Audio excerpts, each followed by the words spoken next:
ان کے ساتھ نیک سلوک کرنا، اچھا سلوک کرنا. اسی کا نتیجہ یہ ہے کہ عالم اسلام میں ایک دور ایسا آیا کہ مشرق و مغرب میں سب سے بڑی حکومتیں جو تھیں وہ غلاموں کی تھیں. یہ خاندان غلامہ کون تھے جو ہندوستان کے اندر پہلی حکومت بنی اسلامی؟ قطب الدین ایبک کون تھا؟ التتمش کون تھے؟ ملبن کون تھا؟ یہ سب کون؟ سپکدگین کون تھے؟ الکتگین کون تھے؟ یہ خود محمود غوری کون تھے؟ محمود غزنوی. یہ سب کے سب غلام تھے. اسی طریقے سے ممالک کی حکومت مصر میں، ہندوستان میں خاندان غلامہ اور ممالک مملوک کی جمع ہے، مملوک غلام کو کہتے ہیں. تو ممالک کی حکومت مصر میں عالم اسلام کی دو عظیم ترین حکومتیں غلاموں کی تھیں، اس لیے کہ غلاموں کو وہ سٹیٹس دیا اسلام نے اتنے اونچے، اور ایسے ایسے غلام جو اتنے بڑے اساتذہ بن گئے کہ شہزادے ان کی جوتیاں سیدھی کرنے کو اپنے لیے فخر سمجھ رہے ہیں، اس لیے کہ عالم دین بن گئے، اتنا بڑا علم انہوں نے حاصل کر لیا کہ اب وہ جو شہزادے جو ہیں وہ ان کی خدمت کر رہے ہیں. تو اسلام نے اس کے لیے بڑا حکیمانہ انداز اختیار کیا ہے. ایک یہ کہ پہلے ان کو بڑے نیچرل انداز میں معاشرے کے اندر جذب کر دیا جائے، بجائے اس کے کہ اب نارملی وہ کنسنٹریشن کیمپس کے اندر پڑے ہوں اور سڑ رہے ہوں، وہاں پر ان کی زندگی نہ زندوں کی ہے نہ مردوں کی ہے. اس کی بجائے یہ شکل اختیار کر لی گئی، ان کے ساتھ حسن سلوک کی ترغیب دی گئی، ایمنسیپیشن کے راستے کھول دیے گئے. باقی اس انسٹیٹیوشن کو بالکل ختم اس لیے نہیں کیا گیا میرے نزدیک واللہ عالم کہ اس انسٹیٹیوشن کو انووک کرنے کی ضرورت پیش آئے گی آخری دور کی جنگوں میں. واللہ عالم کہ ایمان دل میں آ گیا تو ایک کشاکش اندر شروع ہو جائے گی. میں اگر فرائیڈ کی اصطلاح استعمال کروں تو ایگو اور اڈ یا لبیڈو میں تصادم ہوگا. آپ کے نفس کی خواہش کچھ اور ہے، ایمان کہتا ہے غلط. کشاکش ہوگی کہ نہیں؟ یہ اندرونی جہاد ہے اپنے نفس کے خلاف. جیسے فرعون نے کہا تھا الیس لی ملک مصر وہذہ الانہار تجری من تحتی، کیا میں بادشاہ نہیں ہوں مصر کا؟ مصر کی حکومت میری نہیں ہے؟ اور کیا یہ ساری نہریں جو ہے میرے نظام کے تحت نہیں چل رہی؟ اسی طرح برا نہ مانیے، ہمارا نفس کہتا ہے یہ جسم میرا ہے، میری ملکیت ہے، اٹس مائی ڈومین، میری خواہش پوری کرنی ہوگی. جیسے اس نے کہا میں نہیں جانتا کوئی خدا ہے میرے سوا اور میرے اوپر، میں نہیں مانتا. نفس بھی کہتا میں نہیں ماننے کو تیار، کیا حلال ہے کیا حرام ہے، کیا جائز ہے کیا ناجائز، میری خواہش پوری کرو.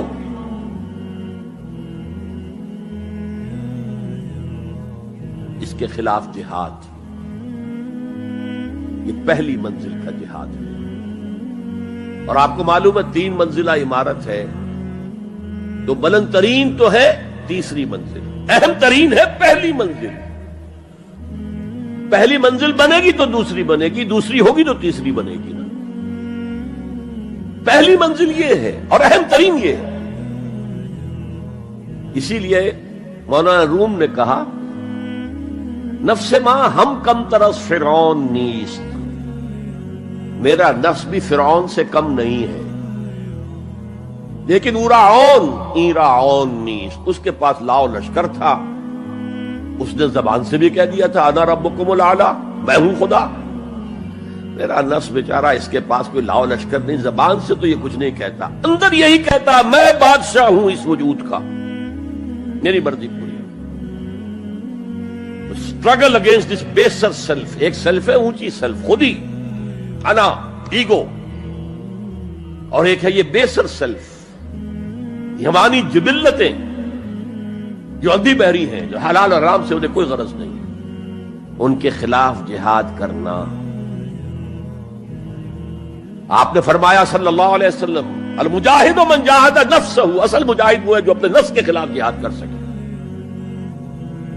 تمہارے اندر یہ دشمن تو بیٹھا ہوا ہے، تکڑا ہے، تمہیں کنٹرول کر رہا، چلے آؤ باہر کے دشمنوں سے جہاد کرنے کے لیے. تم نے ٹانگے کو گھوڑے کے آگے باندھ دیا.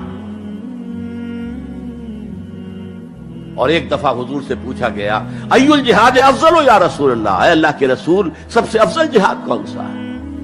فرمایا ان تجاہد نفسک فی طاعت اللہ، اپنے نفس کے خلاف جہاد کرو، اسے اللہ کا مطیع کرو. یہ جو اندر کی کشمکش ہے، کشاکش ہے، یہ جہاد فی سبیل اللہ کا نقطہ آغاز، اللہ کا مطیع بنانا ہے نفس کو۔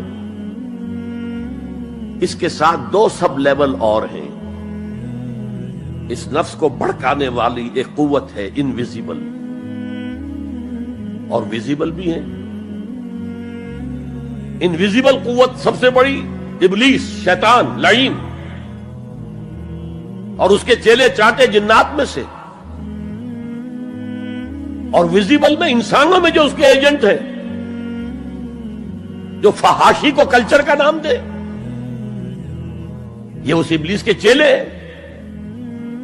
ان کے خلاف جہاد نہیں کریں گے آپ، اگر آپ ان کے خلاف ایگریسو ایٹیٹیوڈ اختیار نہیں کریں گے تو آپ ان کے دباؤ میں آ جائیں۔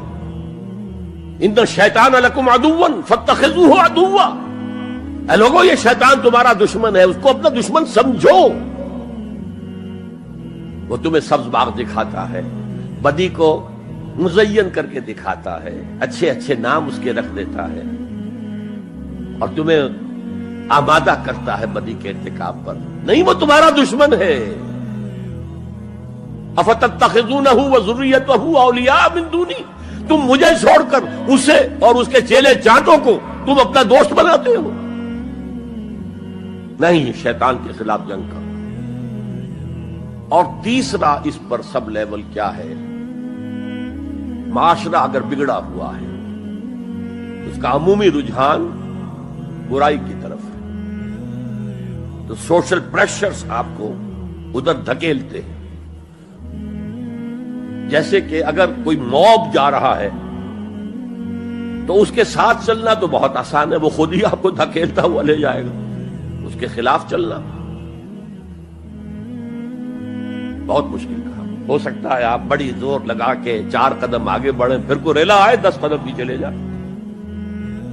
تب دو ہی راستے ہیں،